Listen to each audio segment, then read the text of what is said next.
आप सबको जय मसीह की। आज तारीख है 13/1/2026। हम लोग शाम का वचन पढ़ेंगे उत्पत्ति की पुस्तक में से उसका 31 और 32 अध्याय। फिर लाबान के पुत्रों की ये बातें याकूब ने सुनने में आई। याकूब ने हमारे पिता का सब कुछ छीन लिया है और हमारे पिता के धन के कारण उसकी यह प्रतिष्ठा है। और याकूब ने लाबान के मुख पर दृष्टि की और ताड़ लिया कि वह उसके प्रति पहले के समान नहीं है। तब यहोवा ने याकूब से कहा, अपने पितरों के देश में जो अपनी जन्मभूमि को लौट जा और मैं तेरे संग रहूँगा। तब याकूब ने राहेल और लिया को मैदान में अपनी भेड़ बकरियों के पास बुलवाकर कहा, तुम्हारे पिता के मुख से मुझे जान पड़ता है कि वह मुझे पहले के समान अब नहीं देखता, पर मेरे पिता का परमेश्वर मेरे संग है। तुम भी जानती हो कि मैंने तुम्हारे पिता की सेवा शक्ति भर की है, फिर भी तुम्हारे पिता ने मुझसे छल करके मेरी मजदूरी को 10 बार बदल दिया, परंतु परमेश्वर ने उसको मेरी हानि होने नहीं दिया। जब उसने कहा, चितवाले बच्चे तेरी मजदूरी ठहरेंगी, तब सब भेड़ बकरियां चितवाले ही जनने लगी। और जब उसने कहा, धारी वाले बच्चे तेरी मजदूरी ठहरेंगी, तब सब भेड़ बकरियां धारी वाले जनने लगी। इस रीति से परमेश्वर ने तुम्हारे पिता के पशु लेकर मुझको दे दिए। भेड़ बकरियों के ज्ञाबिन होने के समय मैंने स्वप्न में क्या देखा कि जो बकरे बकरियों पर चढ़ रहे हैं वे धारी वाले, चितवाले और धब्बे वाले हैं। तब परमेश्वर के दूत ने स्वप्न में मुझसे कहा, हे याकूब। मैंने कहा, क्या आज्ञा? उसने कहा, आँख उठाकर उन सब बकरों को जो बकरियों पर चढ़ रहे हैं देख कि वे धारी वाले, चितवाले और धब्बे वाले हैं, क्योंकि जो कुछ लाबान तुझ से करता है वह मैंने देखा है। मैं उस बेतेल का परमेश्वर हूँ जहाँ तूने एक खंभे पर तेल डाल दिया था और मेरी मन्नत मानी थी। अब चल, इस देश से निकलकर अपनी जन्मभूमि को लौट जा। तब राहेल और लिया ने उससे कहा, क्या हमारे पिता के घर में अब भी हमारा कुछ भाग का अंश बचा है? क्या हम उसकी दृष्टि में पराए ना ठहरी? देख, उसने हमको तो बेच डाला और हमारे रुपये को खा बैठा है। इसलिए परमेश्वर ने हमारे पिता का जितना धन ले लिया है वह हमारा और हमारे बच्चों का है। अब जो कुछ परमेश्वर ने तुझसे कहा है वही कर। तब याकूब ने अपने बच्चों और स्त्रियों को ऊँट पर चढ़ाया और जितने पशुओं को वह पदराम में इकट्ठा करके धन्य हो गया था, सबको कानान में अपने पिता इसहाक के पास जाने के विचार से साथ ले गया। लाबान अपनी भेड़ को ऊन कतरने के लिए चला गया था और राहेल अपने पिता के गृह देवताओं को चुरा ले गई। अतः याकूब लाबान अरामी के पास से चोरी से चला गया, उसको न बताया कि मैं भागा जाता हूँ। वह अपना सब कुछ लेकर भागा और महानद के पार उतरकर अपना मुँह गिलाद की पहाड़ी देश की ओर किया। तीसरे दिन लाबान को समाचार मिला कि याकूब भाग गया है, इसलिए उसने अपने भाइयों को साथ लेकर उसका 7 दिन तक पीछा किया और गिलाद के पहाड़ी देश में उसको जा पकड़ा। परंतु परमेश्वर ने रात के स्वप्न में आरामी लाबान के पास आकर कहा, सावधान रह, तू याकूब से न तो भला कहना और न बुरा। और लाबान याकूब के पास पहुंच गया। याकूब अपना तंबू गिलाद नामक पहाड़ी देश में खड़ा किए पड़ा था और लाबान ने भी अपने भाइयों के साथ अपना तंबू उसी पहाड़ी देश में खड़ा किया। तब लाबान याकूब से कहने लगा, तूने यह क्या किया कि मेरे पास से चोरी से चला आया और मेरी बेटी को ले आया, मानो तलवार के बल से बंदी बनाई गई हूँ। तू क्यों चुपके से भाग आया और मुझसे बिना कुछ कहे मेरे पास से चोरी से चला आया? नहीं तो मैं तुझे आनंद के साथ मृदंग और वीणा बजाते और गीत गवाते विदा करता। तूने तो मुझे अपने बेटियों को चूमने तक न दिया। तूने मूर्खता की है।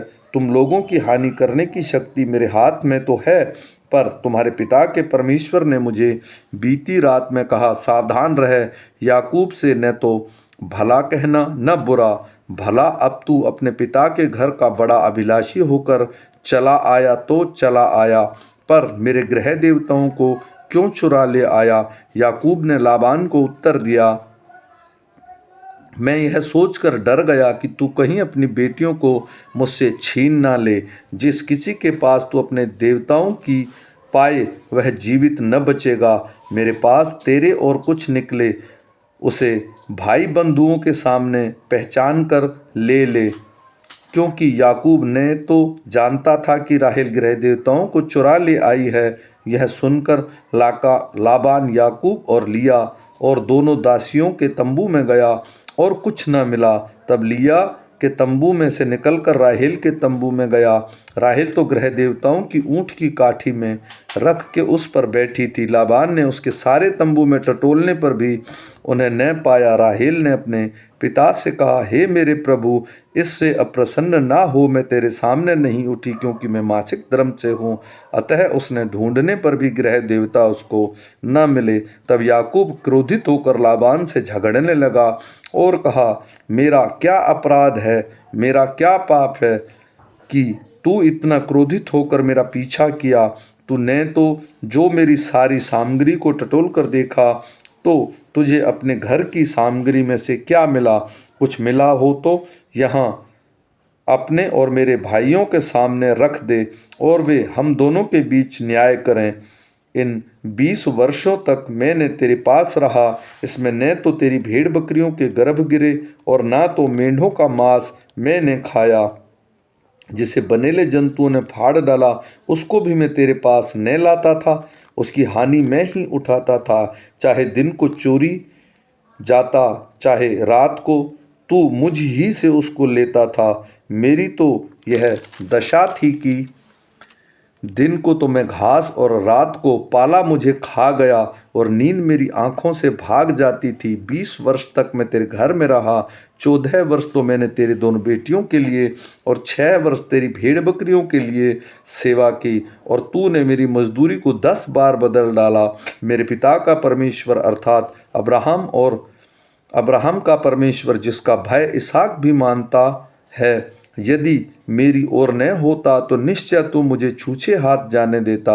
मेरे दुख और मेरे हाथों के परिश्रम को देखकर परमेश्वर ने बीती हुई रात में तुझे डांटा।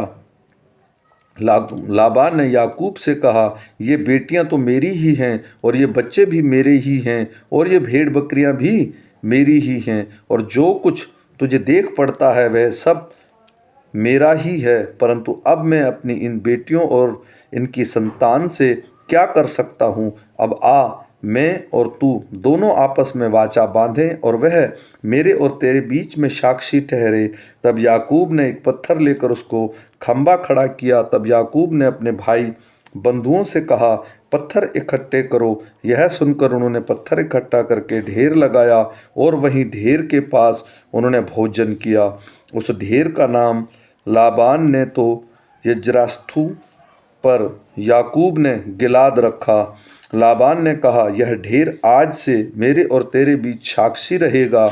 इस कारण उसका नाम गिलाद रखा गया और जिम्पा भी, क्योंकि उसने कहा, अब से मैं हम एक दूसरे से दूर रहें, तब यहोवा मेरी और तेरी देखभाल करता रहे। यदि तू मेरी बेटियों को दुख दे तो या उनके सिवाय और स्त्रियां ब्याह ले तो हमारे साथ कोई मनुष्य न तो रहेगा, पर देख, तेरे और मेरे बीच में परमेश्वर साक्षी रहेगा। फिर लाबान ने याकूब से कहा, इस ढेर को देख और इस खंभे को भी देख, जिसको मैंने अपने और तेरे बीच में खड़ा किया है। यह ढेर और खंभा दोनों इस बात के साक्षी रहे कि हानि करने के विचार से न तो मैं इस ढेर के पार करके तेरे पास जाऊंगा, न तू इस ढेर को और खंभे को पार करके मेरे पास आएगा। अब्राहम और नाहोर और उसके पिता तीनों का जो परमेश्वर है वही हम दोनों के बीच न्याय करे। तब याकूब ने उसकी शपथ खाई जिसका भय उसका पिता इसहाक मानता था, और याकूब ने उस पहाड़ पर मेल बलि चढ़ाया और अपने भाई बंधुओं को भोजन करने के लिए बुलाया। तब उन्होंने भोजन करके पहाड़ पर रात बिताई। भोर को लाबान उठा और अपने बेटे बेटियों को चूमकर और आशीर्वाद देकर चल दिया और अपने स्थान में लौट गया। याकूब ने भी अपना मार्ग लिया और परमेश्वर के दूत उसे आगे आ मिले। उनको देखते ही याकूब ने कहा, यह तो परमेश्वर का दल है। इसलिए उसने उस स्थान का नाम महनेम रखा। तब याकूब ने सेईर देश में अर्थात एदोम देश में और अपने भाई एसाव के पास अपने आगे दूत भेज दिए और उसने उन्हें यह आज्ञा दी कि मेरे प्रभु एसाव से यूँ कहना, तेरा दास याकूब तुझसे यूँ कहता है कि मैं लाबान के यहाँ परदेशी होकर अब तक रहा और मेरे पास गाय बैल गधे भेड़ बकरियां और दास दासियां हैं, और मैंने अपने प्रभु के पास इसलिए संदेश भेजा है कि तेरे अनुग्रह की दृष्टि मुझ पर हो। वे दूत याकूब के पास लौट आके कहने लगे, हम तेरे भाई एसाव के पास गए थे और वह भी तुझसे भेंट करने को 400 पुरुष संग लिए हुए चला आता है। तब याकूब बहुत डर गया और संकट में पड़ा और यह सोचकर अपने साथियों के और भेड़ बकरियों और गाय बैलों और ऊँटों के भी अलग अलग 2 दल कर लिए कि यदि एसाव आकर पहले दल को मारने लगे तो दूसरा दल भागकर बच जाएगा। फिर याकूब ने कहा, हे यहोवा, मैं तेरे दादा अब्राहम के परमेश्वर के, हे मेरे पिता इसहाक के परमेश्वर, तूने तो मुझसे कहा था कि मैं अपना देश और जन्मभूमि में लौट जा और मैं तेरी भलाई करूँगा। तूने जो जो काम अपनी करुणा और सच्चाई से इस देह अपने दास के साथ किए हैं, मैं जो उसकी छड़ी ही लेकर इस यरदान नदी के पार उतर आया और अब 2 दल हो गए हैं, तेरे ऐसे ऐसे कामों को मैं एक के भी योग्य नहीं हूँ। मेरी विनती सुनकर मुझे मेरे भाई एसाव के हाथ से बचा। मैं तो उससे डरता हूँ, कहीं ऐसा ना हो कि वह आकर मुझे और माँ समेत लड़कों को भी मार डाले। तूने तो कहा था, मैं निश्चय तेरी भलाई करूँगा और तेरे वंश को समुद्र के बालों के किनकों के समान बहुत करूँगा, जो बहुतायत के मारे गिने नहीं जा सकते। उसने उन दिन रात वहीं बिताई और जो कुछ उसके पास था उसमें से अपने भाई एसाव की भेंट के लिए छाँट छाँट कर निकाला, अर्थात 200 बकरियां और 20 बकरे और 200 भेड़ और 20 मेंढे और बच्चे दूध समेत दूध देने वाली 30 ऊँटनियाँ और 40 गाय और 10 बैल और 20 गधियाँ और उसके 10 बच्चे। इनको उन्होंने झुंड झुंड करके अपने दासों को सौंपकर उससे कहा, मेरे आगे बढ़ जाओ और झुंड के बीच बीच में अंतर रखो। फिर उसने अगले झुंड के रखवाले को यह आज्ञा दी, जब मेरा भाई एसाव तुझे मिले और पूछने लगे तो किसका दास है और कहाँ जाता है, और ये जो तेरे आगे आगे हैं वे किसके हैं, तब कहना, यह तेरे दास याकूब के हैं। हे मेरे प्रभु एसाव, ये भेंट के लिए तेरे पास भेजे गए हैं और वह आप भी हमारे पीछे पीछे आ रहा है। और उसने दूसरे और तीसरे रखवालों को भी वरन उन सभी को जो झुंड के पीछे पीछे थे ऐसी ही आज्ञा दी कि जब एसाव तुमको मिले तब उसी प्रकार उससे कहना, और यह भी कहना, तेरा दास याकूब हमारे पीछे पीछे आ रहा है, क्योंकि उसने यह सोचा कि यह भेंट जो मेरे आगे आगे जाती है, इसके द्वारा मैं उसके क्रोध को शांत करके तब उसका दर्शन करूंगा। हो सकता है वह मुझसे प्रसन्न हो जाए। इसलिए वह भेंट याकूब से पहले पार उतर गई और वह आप उस रात को छावनी में रहा।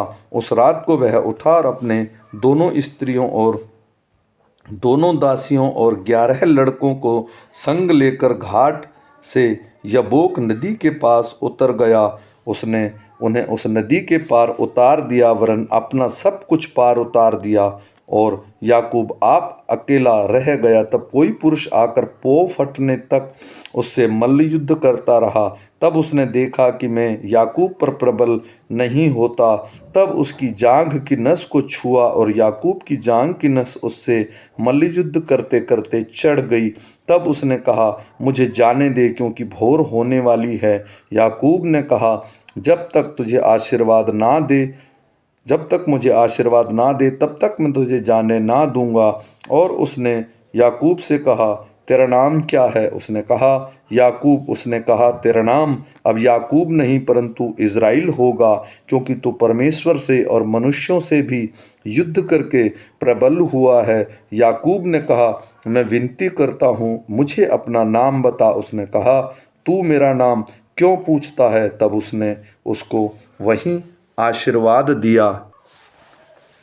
तब याकूब ने यह कहकर उस स्थान का नाम पनीएल रखा, परमेश्वर को आमने सामने देखने पर भी मेरा प्राण बच गया। पनीएल के पास से चलते चलते सूर्योदय हो गया और वह जांग से लंगड़ाता था। इज़राइली जो पशुओं की जांग की जोड़ने वाली जांघनस को आज के दिन तक नहीं खाते, इसका कारण यह है कि उस पुरुष ने याकूब की जांग के जोड़ के नस को छुआ था। आमीन।